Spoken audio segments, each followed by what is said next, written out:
अस्सलाम वालेकुम, कैसे हैं आप? उम्मीद है सब ठीक ठाक होंगे और अपने अपने घरों में खुश और आबाद होंगे। अल्लाह ताला आप लोगों को खुश रखे, आबाद रखे और हर तरह की नागहानी आफ़तों, मुसीबतों, बलाओं से आपको महफूज रखे। आमीन सुमा आमीन। तो आज व्लॉग नहीं है, आज मैं ये दे रही हूँ, छोटी सी रेसिपी है। तो ये मैं दे रही हूँ, मैं बना रही हूँ बोटी कबाब और वो भी गैस पे। तो इसके लिए मैंने ये रेसिपी जो है मैंने पहले ही बना के रख ली हुई थी ईद से पहले, और मुझे फिर अपलोड करना याद नहीं थी, तो अभी मैं बस आपके साथ शेयर कर रही हूँ। इसके लिए मैंने लिया है तकरीबन हाफ़ केजी मटन लिया है, बोनलेस। ये देखें इतने इतने पीसेस हैं इसके।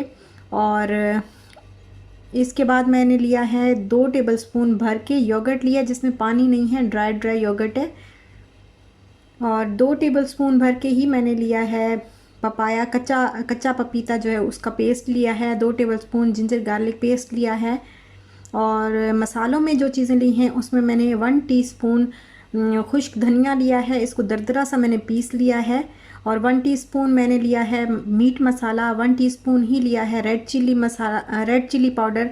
और देगी लाल मिर्च लिए हाफ़ टी स्पून, थोड़ी सी हल्दी, चिली फ्लेक्स लिए हैं 1 टीस्पून, और हाफ़ टी स्पून कसूरी मेथी, हाफ़ टी स्पून ज़ीरा, सफ़ेद ज़ीरा। और सॉल्ट जो है वो भी हाफ़ टी स्पून लिया है। और साथ में मैंने थोड़ा सा जो है वो काला नमक भी लिया है। जो सॉल्ट होता है वो तो मैंने ज़रा थोड़ा सा हाफ़ टी स्पून ही होगा, हाफ़ टी स्पून से थोड़ा सा ज़्यादा होगा। और साथ में ये काला नमक भी बस एक चौथाई होगा, एक चौथाई।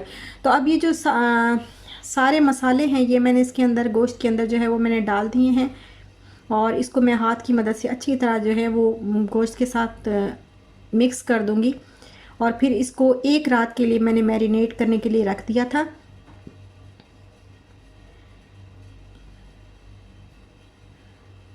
ये मैंने, और इसमें अब मैं 2 टेबलस्पून जो है ऑयल डाल रही हूँ और इसको अच्छी तरह मैंने मिक्स किया। और अब मैं इसके, आप किसी भी चीज़ के साथ जो है वो कवर करके रख सकते हैं। मेरे पास ये था तो मैंने इसको रैप कर दिया अच्छे तरीके से। और अब दूसरे दिन मैंने इसको निकाला है, इस गोश्त को जो मैंने मैरिनेट करने के लिए रखा था। और ये मैंने ली हैं बारबेक्यू स्टिक्स, उसके ऊपर मैं इस तरीके से इसको लगा लूँगी। ये मैंने पहले ही बना के रख ली हुई थी और अब मुझे याद आई कि वो तो मैंने रेसिपी रखी हुई थी बना के, तो मैंने शेयर ही नहीं की। तो मैंने कहा चलो अभी भी कर देती हूँ, अभी भी सबका गोश्त जो है वो पड़ा हुआ होगा, तो ज़रूर ट्राई करिएगा, बड़े मज़े की बनती है। और अब मैंने लिया है एक पैन में थोड़ा सा ऑयल, बहुत थोड़ा सा लिया है, तकरीबन 1 टेबलस्पून से भी कम होगा, क्योंकि ऑयल ऑलरेडी मैंने ऐड कर दिया था गोश्त के अंदर जब मैं मसाले डाल रही थी, तो उस वक्त ही।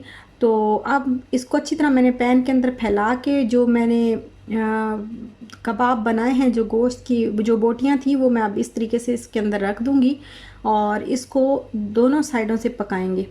अब इसी तरह जो चिमटा है उसके साथ हिलाते जाएंगे और दोनों साइडों से इसको पका लेंगे।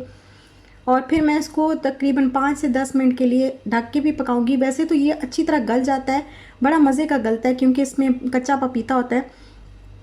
तो और पूरी रात के लिए रखा था मैंने, तो ये बड़ा मज़े का गल गया था। ये देखें अलग हो रहा है, स्पून लगने से ही अलग हो रहा है। लेकिन फिर भी जो 5 से 10 मिनट इसको अच्छी तरह पका लें, ताकि कोई भी शक ना रहे कि कच्चा ना हो। तो फिर इसके बाद इसको अच्छी तरह दोनों साइडों से फ्राई करेंगे। जो मसाला है इसका ड्राई हो जाएगा तो फिर इसको उतार लेंगे।